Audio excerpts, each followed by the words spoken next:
Hmm. Okay, we were talking about economic and social administration of Hazrat Umar Razila Ta'ala Anhu. Hazrat Usman Razila Ta'ala Anhu. Hazrat Usman Razila Ta'ala Anhu, he increased allowances to 25%. And because of that economic condition of the people and prosperity that increased. A few of the policies were changed by Hazrat Usman Razila Ta'ala Anhu. Hazrat Umar Razila Ta'ala Anhu had imposed several restrictions. Some of them they were changed by Hazrat Usman Razila Ta'ala Anhu. And these of policies of Osman Ziltan, they were criticized as well by many of the uh, opposition members or those who were making propaganda against Hazrat Usman Ziltan. Uh, we see over here that sale of lands in conquered territories that was banned by Hazrat Umar Razila Talanu. Hazrat Umar Razila Talanu, he made a policy that no one can purchase, most importantly from Arabs, from Quraysh or people of Arabia. They could not purchase any territory in conquered lands, maybe in Kufa, Basra, Syria, in other parts of the conquered areas. But Hazrat Usman Razila Ta'ala, he lifted up this ban and he allowed that anybody could purchase any area, any territory, any state in the conquered areas. So that was the first thing which he changed, or he showed some leniency. Similarly, trading activities of the Quraysh, they were banned during the time of Abu Bakr, Hazrat Usman Razila Ta'ala anhu. There were some restrictions on them. There was an amount which was specified. More than that, they could not invest in business or some of the goods they could not sell. But Hazrat Usman Razila Ta'ala anhu, he showed leniency over there and he allowed the Quraysh to continue their trade activities without any restriction. Similarly, um, important companions, most importantly, those who were the part of Majlis Shura, they were not allowed to leave Medina for a long time, maybe, or permanently.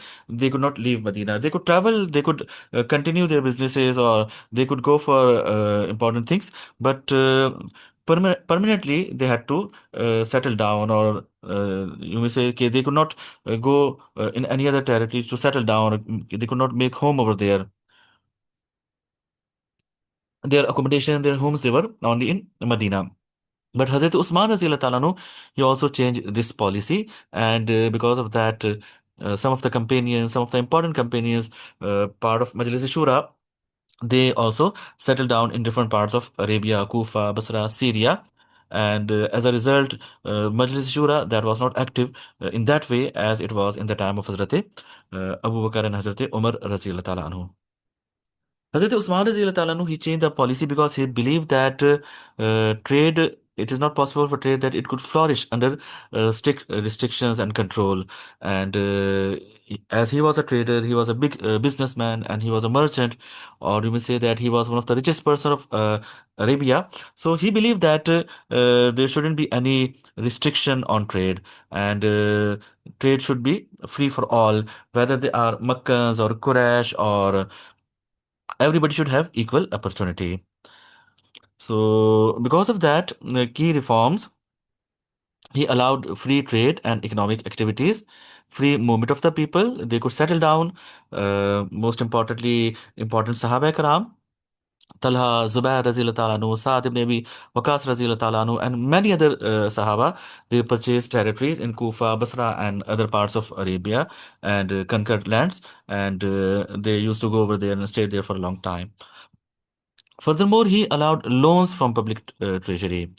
And many of the people of Quraysh, or most importantly, Banu Umayyah, and even other tribes of the Quraysh, they took loan from public treasury because his time was a time of prosperity and a lot of wealth was in Batul Mal, and he was spending a lot on public well-being, and he was also spending his own money on public well-being as well. So he allowed that people could take loans from Batul Mal, and they started businesses and trade, and because of that, economic prosperity that was increased and that was seen in Central Arabia, or most importantly, Makkah, Medina, and Hijaz part. Land policy we have discussed earlier. And wealth that increase, and prosperity that increase. So, as we have to discuss many topics, so let me move a little faster. And if there's anything important, then I will explain. Otherwise, you can even see in the notes, and the things which are not difficult, you can study by your own. Okay. What was difference between Hazrat Umar and Hazrat Usman's policy? When we see Hazrat Umar's approach and Hazrat Usman's approach, we see that Hazrat Umar Razila Talanu, he had a very strict economic control, but Hazrat Usman Razila Talanu, he was lenient in that regard. Companions, they were encouraged to live simple lives, but Hazrat Usman Razila Talanu, he did not put any restriction like that. Most importantly, his governors, he did not put any restriction like Hazrat Umar Razila Talanu, as he would say that there should be a simple lifestyle. Hazrat Usman Razila Talanu himself was very rich. And this was also a time of prosperity, and most of the people, they were getting very wealthy. So he did not put this type of restriction. And limitation about wealth accumulation, that was seen in the time of Hazrat Umar Razila Talanu, but Hazrat Usman did not made any policy like that, or did not made any strictness on that. Hazrat Usman, he believed, it is said that he believed that companions of Prophet Sallallahu Alaihi Wasallam, most importantly, those who participated in the early battles, Battle of Badr, Battle of Uhud, and during the early Muslim period, now they deserve more comfort because they had served a lot to Islam. So that's why there should be some comfort for them, and there should be lenient policies for them. They should be allowed to settle down in other areas if they want to go and settle down over there, maybe Syria, Yemen, Oman, or maybe Kufa, Basra. And even because of that, he allowed they could take loans and they could start businesses over there. So basically, he wanted to facilitate important Sahaba Karam, or those who accepted Islam during the difficult time of Islam in early Meccan period. So that's why he allowed economic freedom and property ownership. Social effects, because of this policy, economic growth increased, and Medina, it experienced rapid development and expansion. We see that in the time of Hazrat Usman Razi Ta'ala, no second Azan was introduced. The reason was that during his time, Medina expanded, and big buildings were built, and Medina, it extended too much, like three or four times more than the time of Hazrat Umar Razi Ta'ala. No. So large buildings, they were established. In the time of Hazrat Umar Razi Ta'ala, no, he did not allow to make any big building more than maybe two stories or double story. Only a few double story buildings, they were in the time of Hazrat Umar Razia Talanu. But Hazrat Usman did not put any restriction on that. So many new buildings or large buildings or two or three story buildings, they were built in the time of Hazrat Usman Razia Tala Anhu.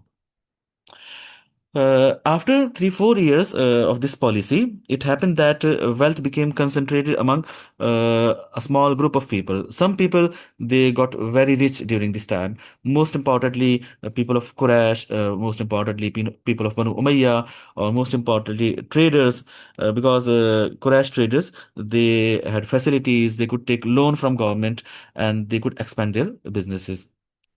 So it is mentioned that it was seen that a gap was emerging between rich and poor people. So that's why people, they started to feel that, and political dissatisfaction, and after that unrest started during his time. So basically, this was his economic policy. Most importantly, it was criticized, and because of that, some of the people, they started propaganda in the beginning, and after that, more people, they join. After that, public works, they are important during his time. Urban development, that had a lot of progress. New buildings, new houses, they were built. Medina was expanded. Luxurious houses, they were built. And it's said that he himself built for him a big palace from his own pocket. Basically, Hazrat Usman Razila Ta'ala, he was the richest person of Arabia. And whatever wealth he had, all that he spent for the welfare of the common people. And when he passed away, or before his death, once in a speech, he said that when I became the Khalifa, I was the richest person of Arabia. But now I have only two camels left. So each and everything he gave in the way of Almighty Allah. And he wanted the people should also be very prosperous, and they should continue their businesses and they should make progress in that regard. So Zawar was his palace. He made by that palace because of his own pocket, because of his own money. But later on, it was also criticized.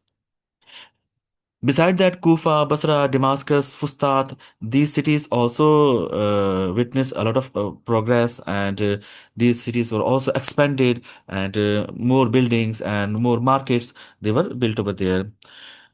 We see that religious buildings and mosques they were also built during his time. More than 5,000 mosques they were built in the time of Hazrat Usman Razil Ta'ala. Same like Hazrat Umar Razil Ta'ala also built more than 5,000 mosques. So he also made around 5,000 mosques during his time period.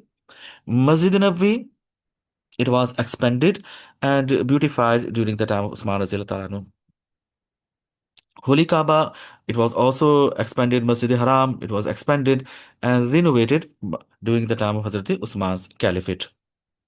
Furthermore, he made new cantonments, new barracks for the soldiers, and stables for cavalry horses, pasture for state camels, and in that way, he did a lot of work for the well-being of common people as well, for military as well. New markets were made. In markets, new positions were created for market inspectors, and each and everything was supervised and controlled. Guest houses or inns were made on all major highways, and on a short distance each maybe each 10 kilometers inns or guest houses were built, and wells they were built so that trade should be facilitated. Those who are traveling, they should be facilitated. So in that way he created a lot of easiness for common people. We see agricultural development in his time. Iraq, Egypt, Persia, these were agricultural areas, so he improved irrigation and agricultural production that was increased. Another important feature of his caliphate from administrative perspective is that he improved water supply. He made new wells, and most importantly, in Medina, he made new wells, and in Mecca, he improved water supply. And in Mecca, rainwater for that storage was made, and furthermore, for pilgrims, water access that was improved. And in the time of Osman Razila Talanu, he also reconstructed or improved the dams around Masjid Haram. Basically, it is in the valley, and flood water used to go inside the mosque, and it would damage the building of the Holy Kaaba. So, for flood control, he made dams, and the previous dam was over there, but he reconstructed that, and he tried his best to make the life of the people of Medina, Makkah, and whole of the empire or whole of the Khilafah easiness for them. Canals were made and water was brought from Kufa and Basra. Furthermore, a new port was built by Hazrat Usman Raziyallahu Ta'ala anhu. Previously, port it was called Shuaiba. We see in the time of Prophet Sallallahu Alaihi Wasallam, most importantly, while people they were migrating from Makkah to Abyssinia, so they migrated from Shuaiba port. So Shuaiba was a port from many centuries, but Hazrat Usman Razi Allah Ta'ala, he made a new port and he named it Jeddah, and it is still in Saudi Arabia. He himself, it is reported that he himself chose the place for new port, and he went into the water and he prayed to Allah, ki, oh Allah, made this port good for us and a source of prosperity. So Jeddah port that was basically made by Hazrat Usman Razi Allah Ta'ala anhu. And after that, it became a center of trade, and pilgrims they also used that port.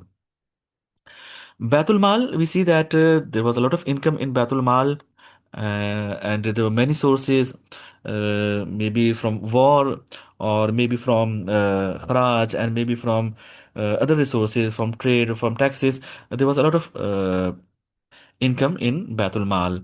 Hazrat Umar Razila Ta'ala, his policy was that he took very little allowance, and he did not accept any gift, or he did not allow any of the government official to take any gift. It was not allowed, and his family members they could not even take gifts. But this policy in that Hazrat Usman Raziyallahu anhu, he also showed some leniency. Hazrat Usman also did not take any salary.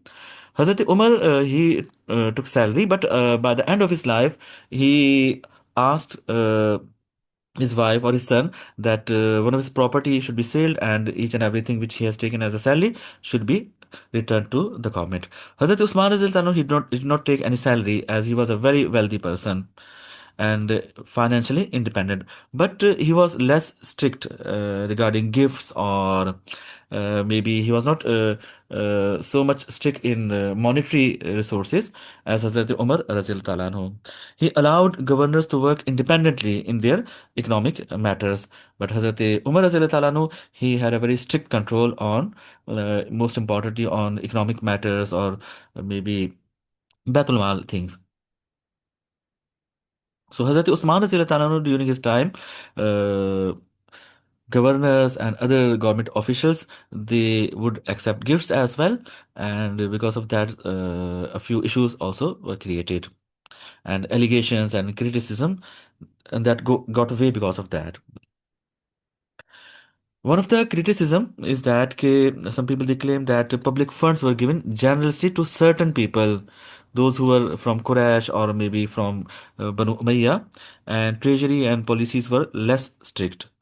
And a few examples are given that maybe one of the example can be Saad ibn Abi Waqqas and Abdullah ibn Masud. They had a dispute over treasury, and there was a dispute on a loan, and many other small disputes are seen. But historically, when we see all these allegations, we do not find any proof of corruption, that there was no corruption during his time.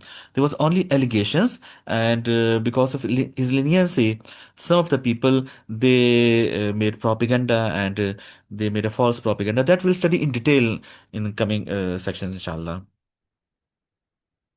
Military system, same like Hazrat Umar Razila Talanu, so I'm not going in much detail because all these things we have studied in the time of Hazrat Umar's Caliphate. So same things they continued. Barracks, stables, and food supply was improved, and all other things. Provinces we have studied in the time of Hazrat Umar Razila Talanu, they are same like that. Little bit changes are there that we discussed in the previous class.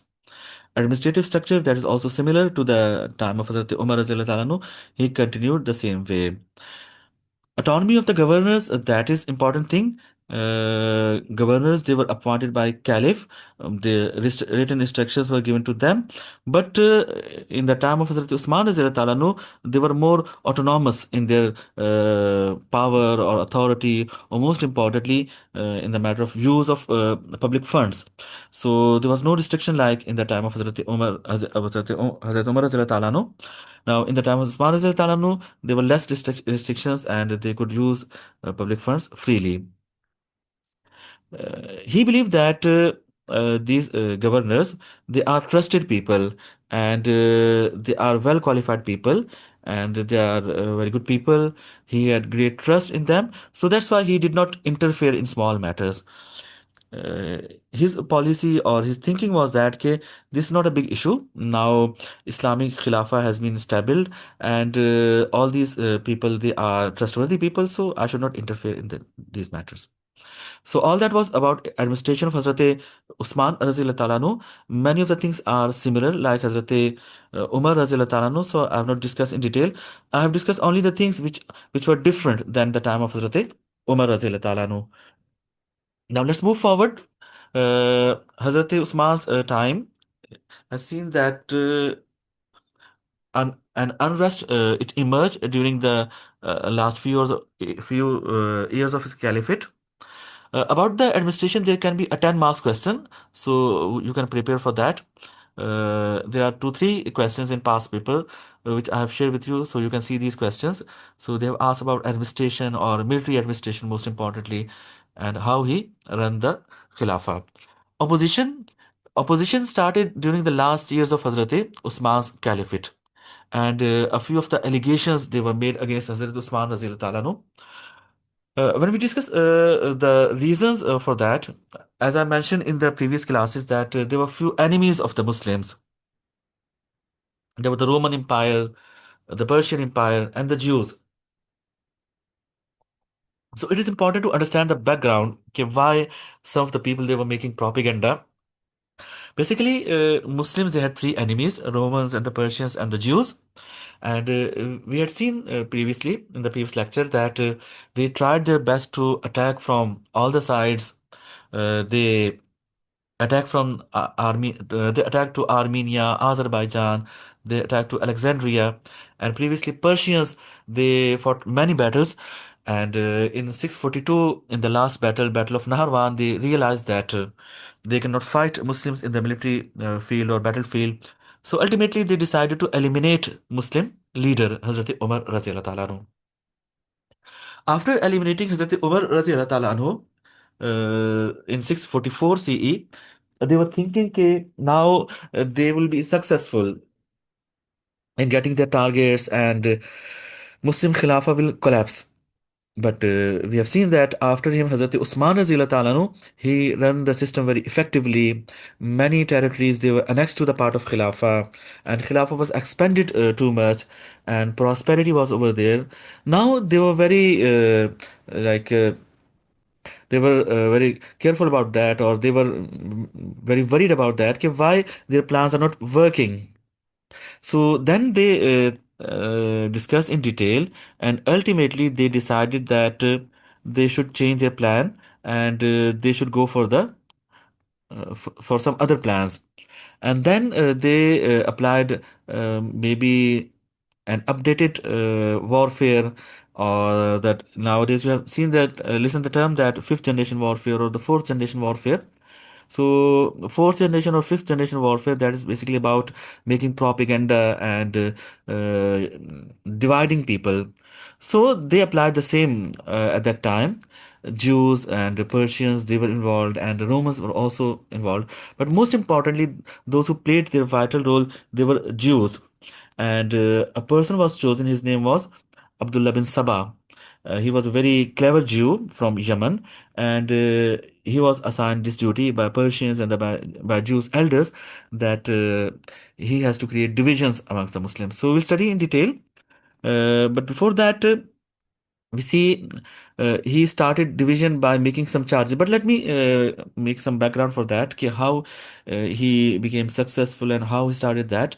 Basically, he was a very good expert of human psychology and a propaganda master, and he was very good in oratory and public speaking skills, and he had very good observation. So when he was given this task, he first went to Makkah, and he observed people over there, and he realized that Hazrat Usman Razayallahu Ta'ala anhu is from Banu Umayyah, and Prophet Sallallahu Alaihi Wasallam was from Banu Hashim, and he came to know that in the past, before Islam, there were rivalries between Banu Hashim and Banu Umayyah. So he decided to use these rivalries or create them again, or relive them. Then he went to Medina as well. But he had realized that in Mecca and Medina, if he did any propaganda, he will be caught by the people, by the government, and it was not possible for him to make any negative propaganda over there. So that's why he went from after coming from Mecca to Medina, and then from Medina to Basra, Kufa and Basra. He went to Kufa, and then he went to Basra, and then he went to Egypt, and he made a propaganda over there. That we'll discuss in detail, but he started that by main allegations. Main allegations against Hazrat Usman Razila Talanu.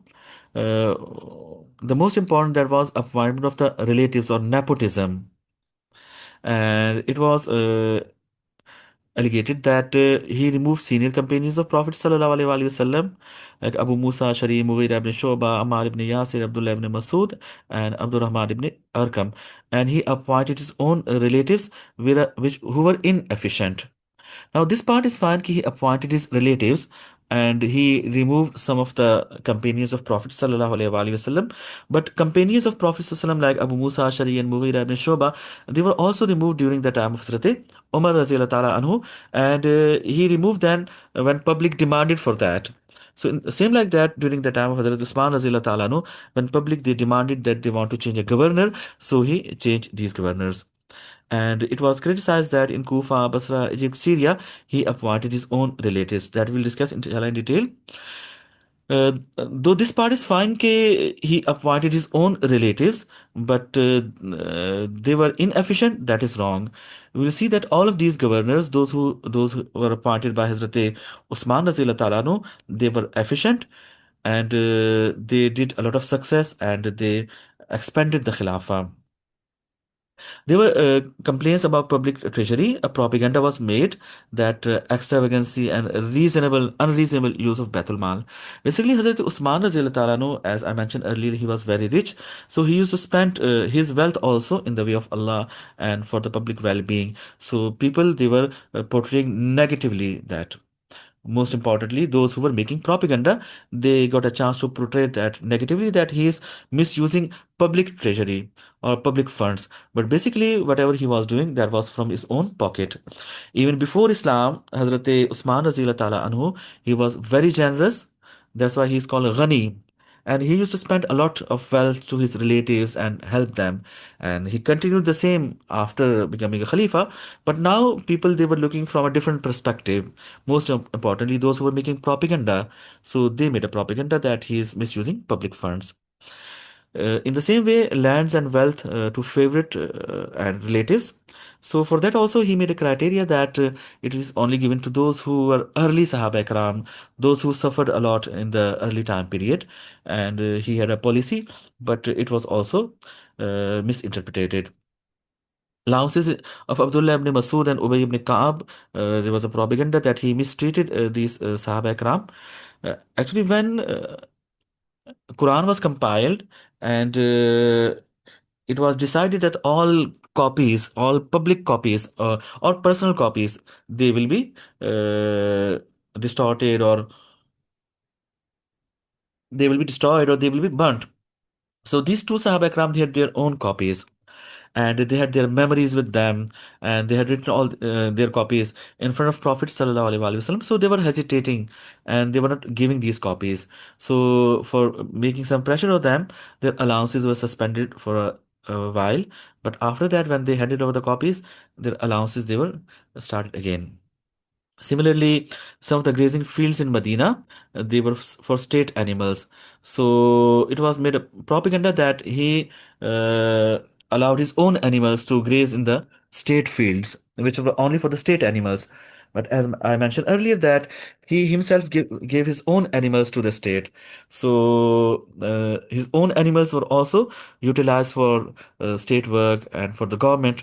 But people, they made propaganda that he was misusing state property. Furthermore, we see that reserving some market commodity for himself. So it is mentioned that he didn't do that, but maybe some of the people from Banu Umayyah, they did so. That's why a propaganda was made, but it was also a fake or false propaganda. Furthermore, Abu Zaghafari, Ammar ibn Yasir, and Abdullah ibn Masud, they were mistreated. It is said that they were mistreated, but all these reports, they have no evidences. Furthermore, we see another important thing that copies of the Quran, they were burnt, and it was a decision made by Majlis Shura. But hypocrites or followers of Abdullah bin Sabah, basically Abdullah bin Sabah, he had a team of people, those who were working with them, and all of them, they were trained people, and they were trained and masters in making propaganda. So they traveled from city to city, Kufa, Basra, and then Egypt, and they made fake letters, and these letters were sent from different people to other people in different cities, and in these letters, this propaganda was made. Uh, Furthermore, we see burning the copies of the Quran. So they made a propaganda that he burned the word of Almighty Allah. So if you have a question, I will complete this topic and then I will take your questions at the end, inshallah. Maybe your question is answered in coming maybe subsections, but when I will end this Caliphate of Uthman Razil Ta'ala anhu, then I will give you time for asking questions. Okay.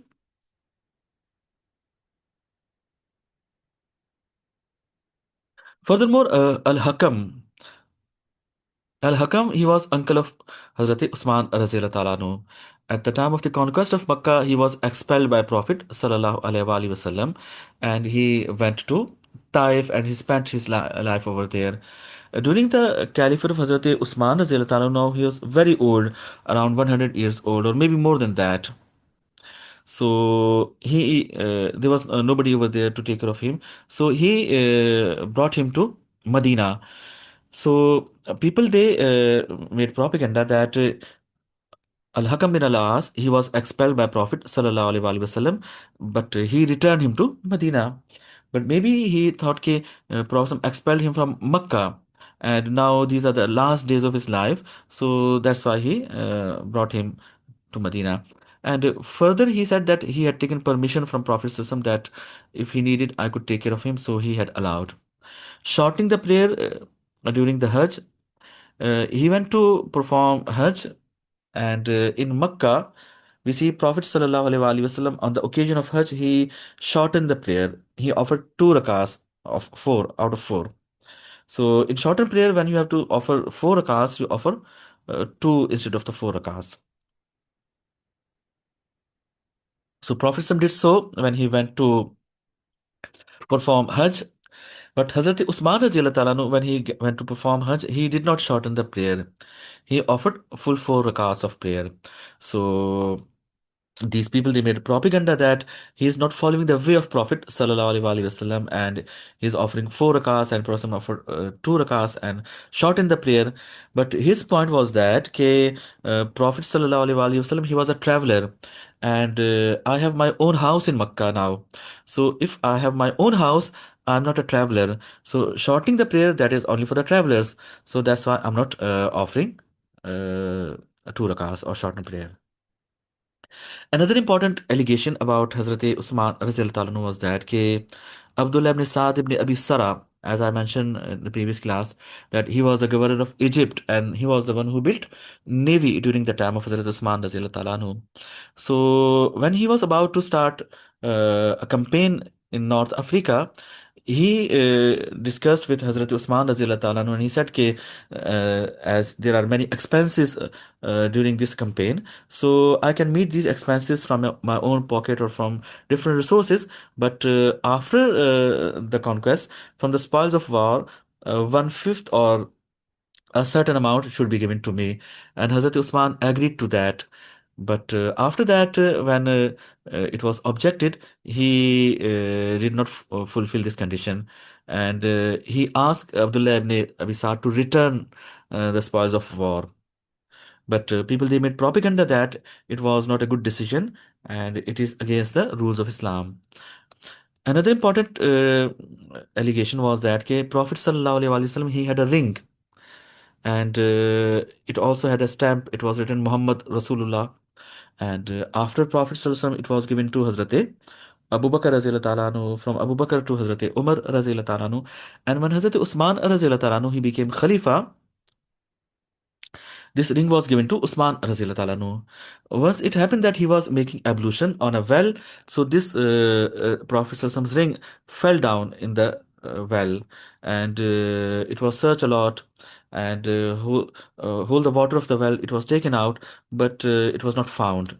So those who made propaganda, they can be called Sabites because they were the followers of Abdullah ibn Sabah.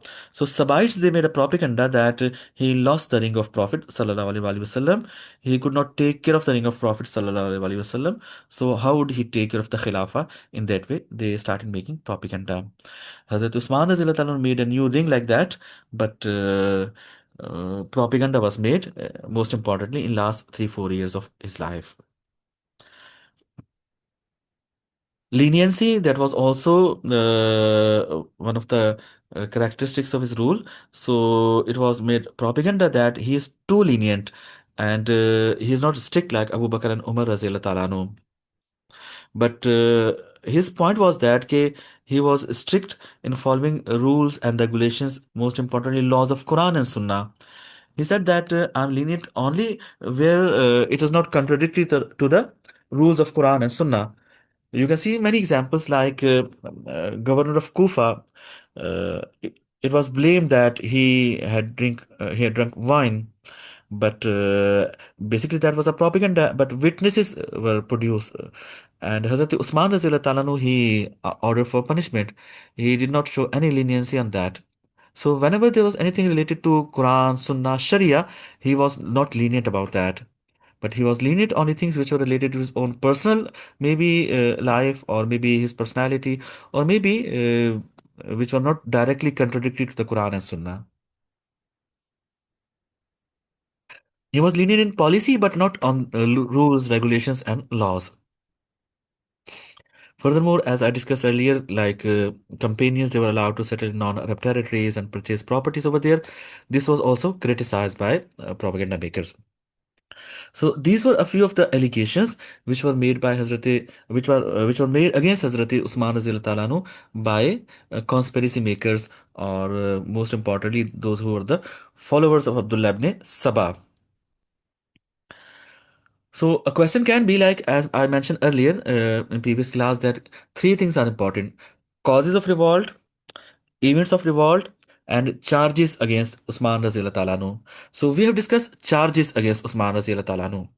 So, when there's a question, you need to be careful about that, where they're asking about the charges or cause of revolt or events of revolt. They may ask two of the things together. Sometimes they may ask you about the charges against Usman Razil Ta'ala Anhu and events of revolt. Or maybe sometimes they ask you about the causes of revolt and charges against Usman Razil Ta'ala Anhu. So any two or three things can be combined. So whatever is not asked, that will be irrelevant in that answer. Now coming to the reasons or causes of revolt, let's see what were the main causes. Uh, First cause, that was companions of Prophet Sallallahu Alaihi Wasallam, senior companions, they were not alive during his time. Many senior companions, they had passed away, and those who were alive, they were spending a retired life, and they were not active in leadership or in administration. And Hazrat Abu Bakr, Hazrat Umar Razila Talanu, they had capable administrators from Sahaba Ikram, but Hazrat Usman Razila Talanu, he had administrators. Most of them they were from Taba'in. So, though Taba'in, they were very efficient and they were very much dedicated, but they could not reach to the level of Sahaba Ikram. So that is one of the reasons that Sahaba Ikram, senior Sahaba Ikram, they were not alive during his time period. Secondly, tribal and clan rivalry. It was ended by Islam, but now these rivalries and these tribal, you may say, unlikenesses between tribes, they emerge again. So, tribal feelings, most importantly, between Banu Umayyah and Banu Hashim. Banu Hashim was the tribe of Prophet Sallallahu Alaihi Wasallam, and Banu Umayyah was the tribe of Hazrat Usman Raziyallahu Ta'ala anhu. And Abu Bakr and Hazrat Umar Raziyallahu Ta'ala anhu, they were from different tribes. Basically, these are the branches of Quraysh tribe. Tribe was Quraysh, but branches, they were different. So now, all these rivalries, they were recreated or they were fueled by Abdullah bin Sabah and his propaganda maker team, and they made a propaganda that, most importantly, Banu Hashim, they deserve more to be the leaders, and they should take the leadership. And they said that Banu Umayyah and Hazrat Usman Raziyallahu Ta'ala anhu is not working efficiently. That's why Banu Hashim should take the lead. Now, young members from Quraysh, basically these old feelings, they were created in the maybe the young people, those who were born during the last days of Prophet's life or maybe after Prophet's life. So some of them, they were affected by that propaganda. Now, Quraysh, they were in higher positions after the conquest, so that also created jealousy for other tribes. And some people of the Quraysh, it was thought that they are getting more privileges. So that's why a rivalry between Quraysh and other tribes that also emerged during his time period. And in Quraysh, a rivalry between Banu Umayyah and Banu Hashim, that also emerged. Similarly, between Arabs and non-Arabs also, a rivalry or a tension between them also emerged. We see that Khilafah was expanded to different territories, North Africa, Persia, Central Asia, and in many parts. So Arabs, non-Arabs, those who were living in Muslim rules, uh, some of them, they were feeling unsatisfied, and they were thinking that all important positions, they are in the hands of Quraysh or Arabs. Basically, a new generation of Arabs, their attitude that was a problem. Though the Sahaba Ikram and most of the Taba'een and those who are mature people, they never showed something like that. But those who were in government, they were also, most of them, they were well trained and they were very mature. But their new generation, maybe from their attitude or maybe from their dealing, as during the time of Usman Razil Ta'ala, no, they were allowed to settle down in non-Arab territories as well, maybe Kufa, Basra, Syria, and other parts. So that interaction created problems. So new generation, their attitude that basically created unrest or maybe somehow dissatisfaction, or they didn't like the attitude of the Quraysh tribe. So further, we see that Persians, they were unhappy. They lost their empire, their power. So they were making propaganda. And Arab and non-Arab tension, I discussed. Leniency of Hazrat Usman Razila Talanu, that also became one of the reasons. He was gentle, soft-hearted, and forgiving. And troublemakers, they took advantage of his kindness. And mischief makers and those who were creating unrest, they got advantage of that. Uh, as I mentioned earlier, Abdullah ibn Sabah, he went to Kufa. He made propaganda over there, and after 6 months, he was arrested over there, and he was sent to capital Medina to Hazrat Usman Razila Talanu. But he tried to convince Hazrat Usman Razila Talanu that it was his mistake, and he had nothing like that, and all that happened just by mistake, and it was just a propaganda someone else was doing, so he is not involved. So ultimately, Hazrat Usman Razila Talanu forgave him, and he was set free. So Hazrat Usman Razia maybe thought that personally he was making propaganda about me, so I can forgive him. But he went to Basra after that. In Basra, he also made propaganda, and after some months, he was arrested over there again, and he was sent to Hazrat Usman again. And again, Hazrat Usman, Razia Ta'ala anhu, after some time, forgave him. Then he went to Syria, but in Syria, Hazrat Mawiyah Razil Ta'ala anhu, he had a strong control, so he could not make propaganda. Then his team members and he also moved to Egypt, and Egypt became the center of all that conspiracy. And ultimately, people from Egypt, they marched and they ultimately attack Hazrat Usman Razil Ta'ala anhu. But the thing is that leniency also became one of the factors that he forgave Abdullah bin Sabah and some of the conspiracy makers when they played some tricks or they asked for forgiveness. Wealth and generosity. He helped his relatives even before Islam, but as I mentioned earlier, that opponents they made it propaganda. But in reality, he was spending all that wealth from his own pocket. But they made propaganda that he is misusing public resources. Relatives, as I mentioned earlier, that Hazrat Usman trusted them. Hazrat Usman, Raziyallahu anhu, he thought that it's a different time.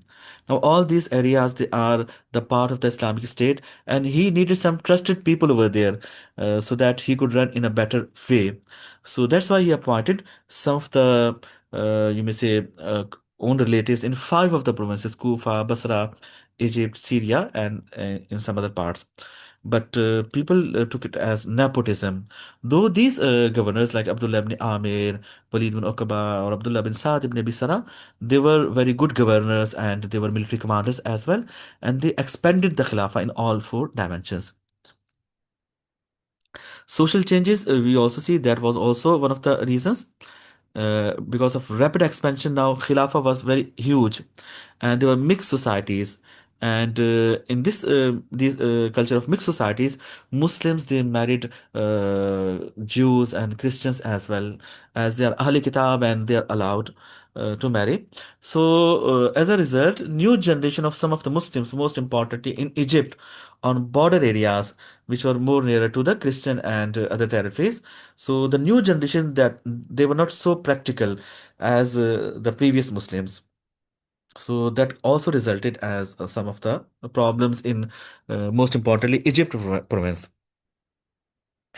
Some of the governors they were accused of harshness and misuse of the power.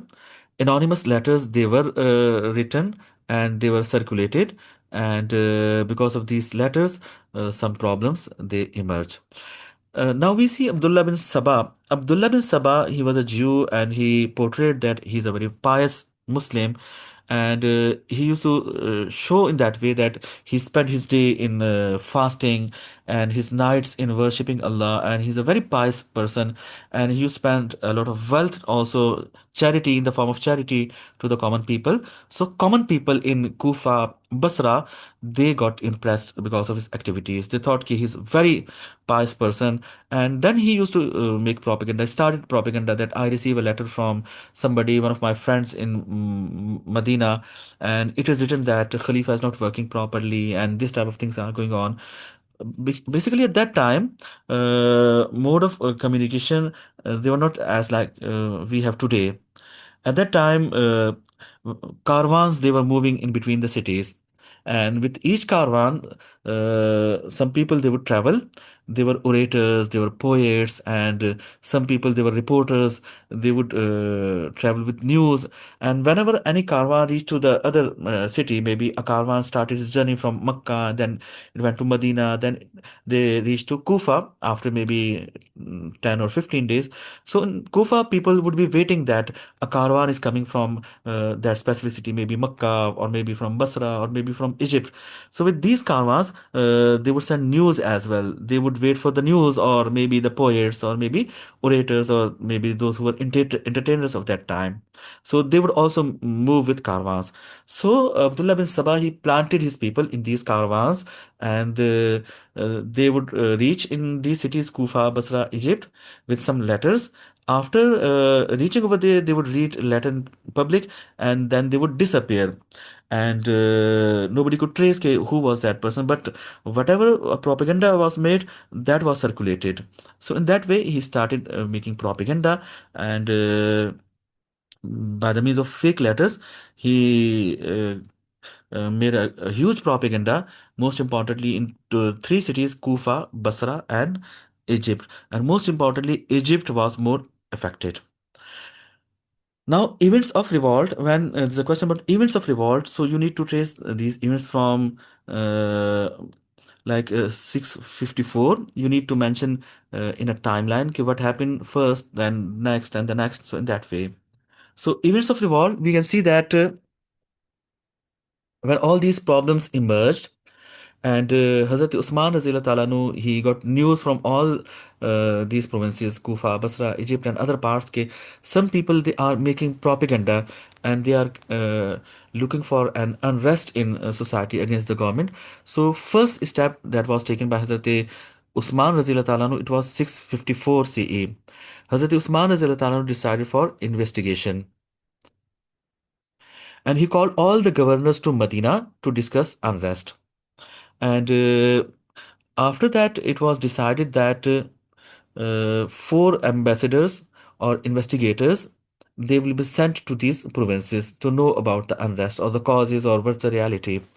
Muhammad bin Maslima was sent to Kufa, Osama bin Zaid to Basra, Ammar ibn Yasir to Egypt, and Abdullah ibn Umar to Syria. So their duty was to discuss and with the people over there, find out the reasons and inquiry. So as a result, we see that Kufa, Basra, and Syria, from there, these investigators, they gave a report that everything is fine over there. Maybe a few people they had personal grudges against the government or against the governors, but there's nothing serious with any evidence. But in Egypt, things were worst, and Ammar ibn Yasir, he went to Egypt, but he did not return from there. He did not submit his report, and he did not return back. And things were getting serious over there. Next step, it was taken by Hazrat Usman Razira Talanu. The first was in 654, the second step was in 65. Hazrat Usman Razila Talanu, he ordered that all the governors, all the administrators, they will reach Makkah during the Hajj period, and they will bring their evidences and what are the actual problems they will come and discuss. So many of the people, those who were affected by that propaganda, they reached to Makkah, and rebels also they came, propaganda makers they also came, and many of the innocent people they were also affected by that propaganda. So uh, Majlis Shura was also present over there. Hazrat Talha, Zubair, Hazrat Ali Razil Ta'ala anhu, Saad ibn Abi Waqqas, Abdurrahman ibn Auf, all of the important persons, Sahaba Ikram, Majlis Shura, they had to see the situation. So, rebels or propaganda makers, they started their allegations one by one, and Hazrat Usman Razil Ta'ala anhu, he answered all the questions. And ultimately, all the people over there they agreed that whatever that was just a propaganda. And Majlis Shura supported Hazrat Usman Razil Talano, and there was nothing found with solid evidence. So after that, when all that was done, Hazrat Usman Razil Talano continued his Khilafah, and that just proved to be a propaganda. And even rebels they were satisfied at that time. Maybe not the rebels, but those who were affected by that propaganda from Kufa, Basra, they were satisfied and they had no point. So they returned back. On that occasion, Hazrat Muawiyah Raziyallahu ta'ala anhu, he was a close relative of Usman. He suggested that he will give some soldiers to protect him. Basically, Hazrat Usman Raziyallahu ta'ala anhu did not appoint any security or any guards to protect him. So he said, I should send some soldiers from Syria. Maybe Syria is not affected, so soldiers over there they are more trustable or reliable. So Hazrat Usman Raziyallahu ta'ala anhu, he refused that, and he said he did not want any soldiers in Medina, and he said it is the city of Prophet Sallallahu Alaihi Wasallam, and he didn't want any bloodshed. Same like Hazrat Umar Razila Talanu, a question comes that what do you learn from the way he was martyred? So you can mention this point as well that he didn't compromise on the sanctity of Medina. He didn't allow any bloodshed in Medina, and he even compromised his own security on that. And he did not accept the proposal given by Hazrat Muawiyah to appoint soldiers in that way. After that, we see that delegations they came from different provinces by the next year on the occasion of Hajj, and from Kufa, Basra, and Egypt, different delegations, or maybe they were soldiers, they had weapons. They came to Hazrat Usman, Raziyallahu anhu, but that was the next year, 656. And they demanded that he should step down. And they offered that Hazrat Ali, Zubair, Talha, and someone else should be the new Khalifa. But all these people they supported Hazrat Usman Razila Ta'ala Anhu, and all the grievances they addressed, and it was concluded that all that is propaganda.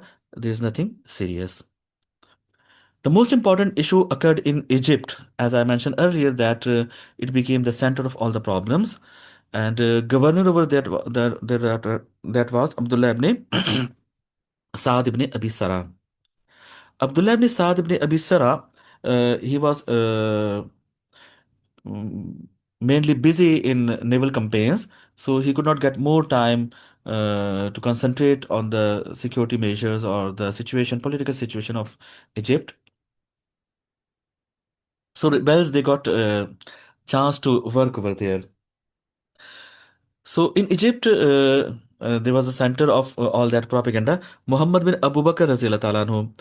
These people they were saying that Muhammad bin Abu Bakr should be the governor.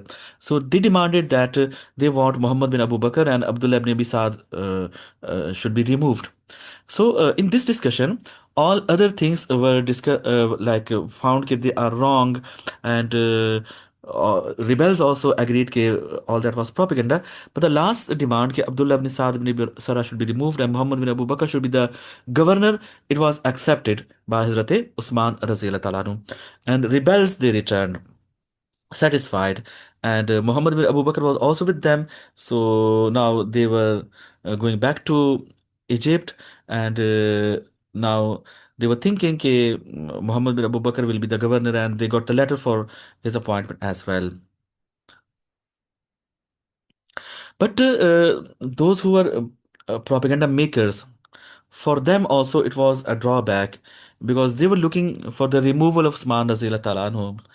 So it is said that while these people they were returning back, they found a letter on the way. They found a person on a camel. He was taking a letter to the governor of Egypt, the real governor who was working at that time, Abdullah bin Saad ibn Abi Sarah. That letter was from Usman Razil Talanu. They found that letter, and it was written in that letter that whenever these people they will return to Egypt, all of them they should be imprisoned and their leaders should be killed, and these are the conspiracy makers. So these people, from the way they returned back to Medina again, and then they besieged the house of Prophet, house of Hazrat Usman Razil Talanu again. And then they show the letter and they said, okay, this is the letter and this is treachery, and you want us to be killed by the governor. So they besieged the house of Hazrat Usman Razila Ta'ala anhu, and they demanded that Hazrat Usman Razila Ta'ala anhu should step down. And they showed the letter. Usman Razila said that he has not written that letter and he doesn't know about that anything. Then they said that it is a stamp on that letter. So he said, no, I have no idea about that. This stamp is fine, but I have not written that letter. So they besieged the house of Hazrat Usman Razila Ta'ala anhu, and they demanded that Marwan bin Hakam, who was personal secretary of Usman Ziltan, should be handed over. Because when they asked Usman Ziltan questions and he took oath on the Quran, कि, no, I have nothing to do with this letter. So they asked, who else can use your uh, stamp? So they came to know that Marwan bin Hakam, he can also use the stamp. So they demanded that Marwan bin Hakam should be handed over to them. But Hazrat Usman said, no, I cannot hand over any of the citizen of the state to you.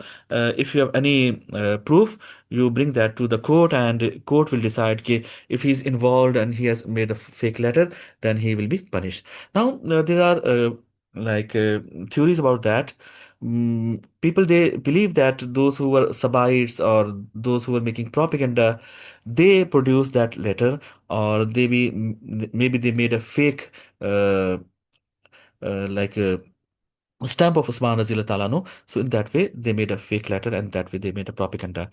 So ultimately, they besieged the house of Hazrat Usman Razila Talano, and they chose a time when most of the people in Medina they had gone for performing Hajj. Important Sahaba, those who protected the house were Abdullah ibn Zubair, Hazrat Hassan, Hazrat Hussain Razila Talanu, and many of the Sahaba, they were guarding his house. But as soon as the days were approaching nearer, there were chances that people they will return back from Hajj, and then it will be difficult for them to take action. So ultimately, by 17th of June, some of the people they went inside from the back wall of the house, and they entered the house, and they ultimately scaled the wall, and they attacked Hazrat Usman Razila Talanu and martyred him while he was reciting the Quran. Hazrat Naila, she tried to protect, she was his wife, her fingers were cut, and ultimately Hazrat Usman Razila Talanu was martyred. And he was buried in Medina. Jabir ibn Mutim, he led his funeral prayer. So, in that way, Hazrat Usman Razila Talanu, his Khilafah ended, and he was martyred by rebels. After that, Medina was under control of the rebels. Al-Ghafaqi, an Egyptian leader, he was the main commander, and things remain worst in Medina for 3 days. After that, we'll continue in that election of Hazrat Ali Razila Talanu. Now, all these things we have discussed earlier, or these are just simple things. Before I move forward, I will take your questions as well. But let me show you some of the questions so that you may get an idea how questions can be. This is important to know that this question says, what were the consequences of Usman's murder? Apparently, it looks that it is a question from the Caliphate of Hazrat Usman Razila Talanu, but this is about Hazrat Ali's Caliphate. You can see the marking scheme that we'll discuss in the Caliphate of Hazrat Ali Razila Talanu. Major events took place during the Caliphate of Usman Razila Talanu. That can be the question. You can discuss about his election and the battles, or expansion briefly, and then allegations and charges, and ultimately how he was martyred, each and everything, but briefly. Causes of revolt, they're asking in V part. Okay, why was he assassinated and why did he face difficulties? And you can see causes of revolt and charges. They're not asking events of revolt. And in that way, you can see all these questions I have shared with you. Election and compilation can be a separate question of 10 marks.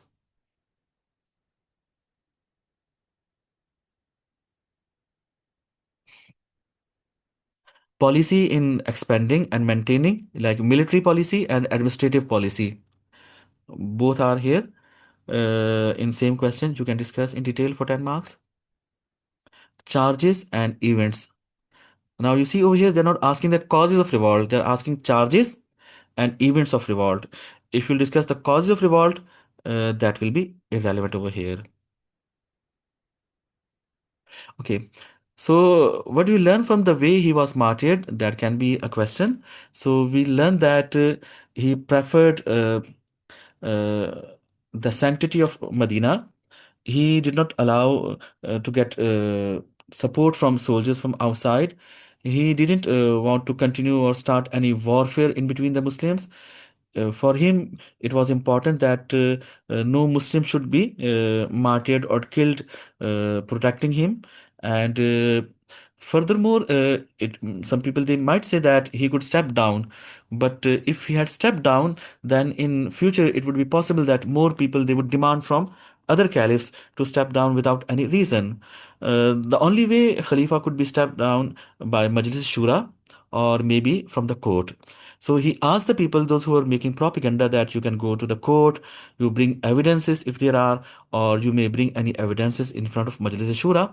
But in that way, Hazrat Usman Razila Talanu, he was martyred and he was innocent. Majlis Shura, if Majlis Shura is saying something, it means it was ijma or consensus on that. All the allegations made by the rebels, only one thing was accepted, that was to change the governor of Egypt. But all other charges we have discussed, all of them they were fake. And details you can see in my detailed notes as well, or maybe in different books as well. Majid Ali Khan is a very good book in English about this topic. And Imam Suyuti also has written a very good book in detail. You can see all these books, or maybe other books which you see, you think, or which are available to you.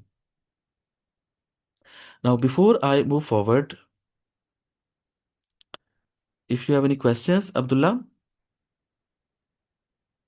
So I would like to write it in the chat.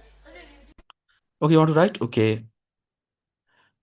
But I think his chat is not here. You can send me a text message.